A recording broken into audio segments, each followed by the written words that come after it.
What do you do when the hatch chilies are coming in season and you can't use them all up? You dry them. Dried hatch chilies. Dried hatch chilies. Let me show you how to do it. We have a gigantic bowl of hatch chilies that we're about to make into dehydrated peppers.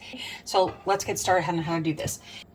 Before we get started, make sure you wear some protective gloves, especially if you tend to be very sensitive to peppers. While this rates around low to low medium on the Scoville scale for heat, for some people these can be hot. The issue comes with not washing your hands well after, and then that oil stays on your fingers and stays in your skin. And then when you go to rub your face, it gets on your face and it tingles, and it's not necessarily a pleasant kind of tingle, and it can actually burn. So you want to make sure that you've got some protection on before you get started. Okay, so what I have here are hatch chilies. These are chilies. This is just a ripe version. This is the less ripe version. Some of these have ripened a little more quickly. This is a little sweeter, and this is a little hotter. They grow in a specific region in New Mexico, and that's what gives them the name. It's Hatch, New Mexico, I think is the city that they're near, and then they're just known for their particular flavor because of the soil that they grow in. But you might recognize these also as something that looks a lot like an Anaheim pepper. Anaheim peppers are very close cousin to these. What happened is way back once upon a time, Edwin Ortega, the guy who did the Tex-Mex foods, took some of the seeds and took them to California and planted them near Anaheim, California. They will have a little bit of a different flavor profile because of the soil that they grow in. So these are actually hatch chilies grown from New Mexico. And we're trying to get these done quickly because the weather coming in, my son really wants some put aside for him so that he can use these all throughout the year. And we are on try number 2. If you follow me on social media, you see what happened right here. Where we lost the entire crop from the last time we tried to do this. So what I'm doing is, as I do these, I'm going to put those in my bowl right there. I'm going to do coins. So what I'm going to do is just go through here. You can take out that rib section right there first after I've taken off the stem and get out what you can. You do not have to get rid of all the seeds because they will naturally fall out as they dry in the dehydrator. So they're not going to be a problem, but you can also just do this and most of them will come out. Then I'm going to take some very fine slices and just do this. And then, okay, so these aren't connected, so I have this in easy later. So he wanted some pizza coins, so we can take one for our pizza. And for these larger pieces that don't make such, like this is a pretty large coin there, and you may not like it quite so large. So what I will do then is take these slices, cut them down a little bit. And again, you can cut these out and then just come through here and just slice off that rib, because that rib can be kind of bitter and a little hotter with the seeds there, so you can always just take those off just like that if you'd like. All right, so then what I have here is strips. I'm going to put the strips into this.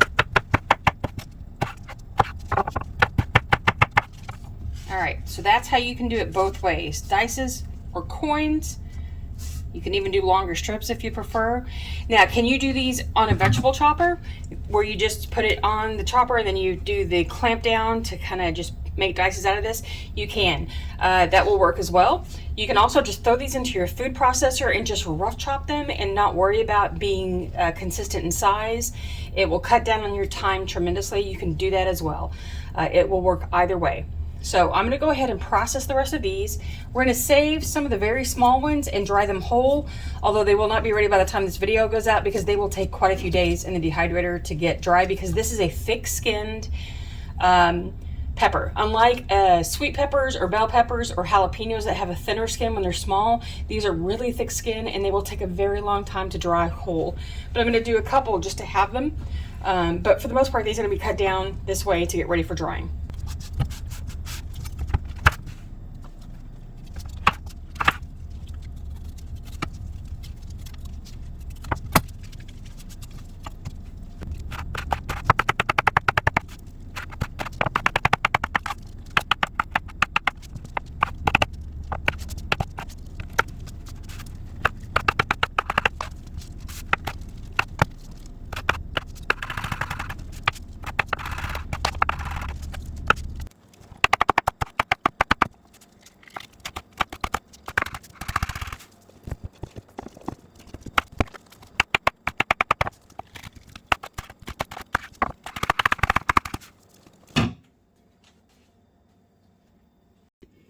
Okay, we're gonna take this outside and it's gonna go at 125 F52C until they're dry. Typically, they would say between 12 and 18 hours. I'm going to let this run for a full 24 to 36 hours because I need everything fully dry and I don't want to have to worry about it. I tend to let things go longer because you cannot over dehydrate, and I want to make sure it's fully dried before I go into anything else with it, before storage, before powdering, before anything.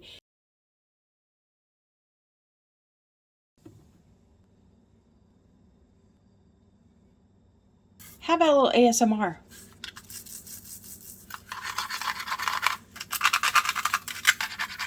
You can hear these are completely dry. They're hollow and all ready to go. Then here is our portioned off cup of dried peppers. We're going to go ahead and pour that into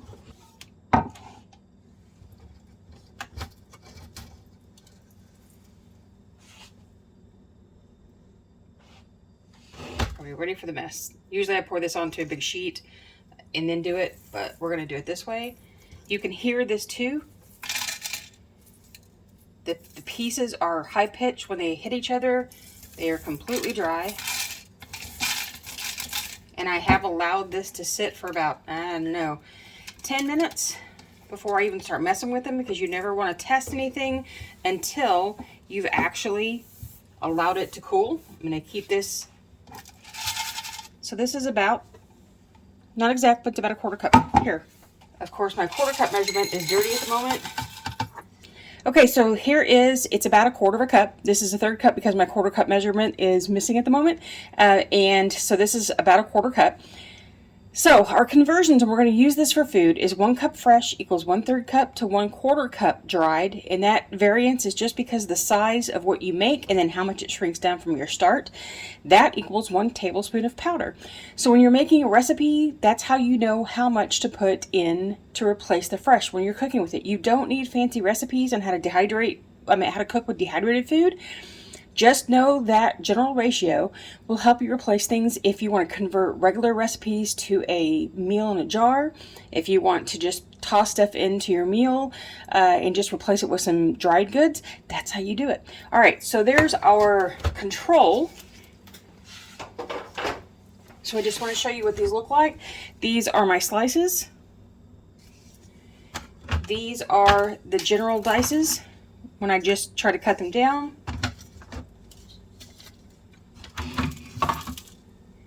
There you go here. And then this bottom tray is where all the seeds have just fallen on their own. They go down to this bottom. You catch them and you do what you will with these. They are not appropriate for gardening because the heat was too high and the germination rate on these will be almost nothing. So if you wanted to save these to replant, you needed to do it while they were still raw out of the fruit, and then you lay it out to air dry. So don't use your dehydrator to dry your seeds for gardening. All right, so I'm going to leave these on here because they will still catch all the seeds. And then we're going to package these up for how you store them. Okay, the easiest way for me to do this is just to take off my trays and pour them onto a fruit leather sheet at once. Just do them all, and it'll be easier to get into a jar than trying to manage these trays that have holes in them. Oh, come on. And they will stick a little bit just because it's normal. The sharp edges will catch on your mesh, or you just might have a little sugar sticking. I'm going to say that these things took me about a good 12 hours for the regular pieces to dry. These took about 28 to 30 hours to completely dry. All right, so my next tray.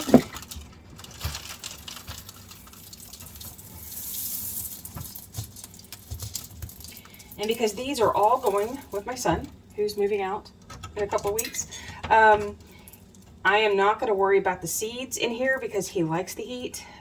While most of the heat from anything is from the membrane, seeds also contribute quite a bit to it. So he will not care about the seeds at all. And I certainly am not going to spend the time trying to get that.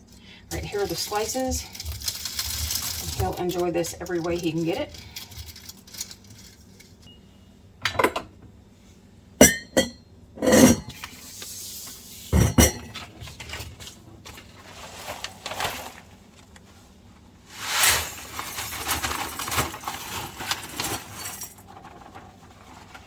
Look how absolutely gorgeous this jar is. The colors are beautiful because remember we were using green hatch chilies and then fully ripened hatch chilies, so they turn red as they ripen. We're going to put in 4 jars canning lid on top. There you go. Now, what should I do next to these? I should be conditioning these, so that I'm going to go through every day. There's a little extra room here, so I still can do this. Then I'm going to shake the jar once a day. You can shake it however much you like during the day. Some people, what they'll do is they'll take this and they'll flip it this way one day, and then the next day they'll do this so they can track what, you know, how much they've actually shaken the jar. I don't bother. I just go through and shake it. And what I'm looking for is anything sticking to the top of the jar when I flip it over that doesn't easily come off. If you have to really work at getting it off, you need to put everything back in the dehydrator and dry some more. If you start to have clumps of food inside your jar sticking together, you need to put it back into the jar. And then if you happen to get to the point where you're starting to see some condensation on the inside of the jar, put it all back in the dehydrator.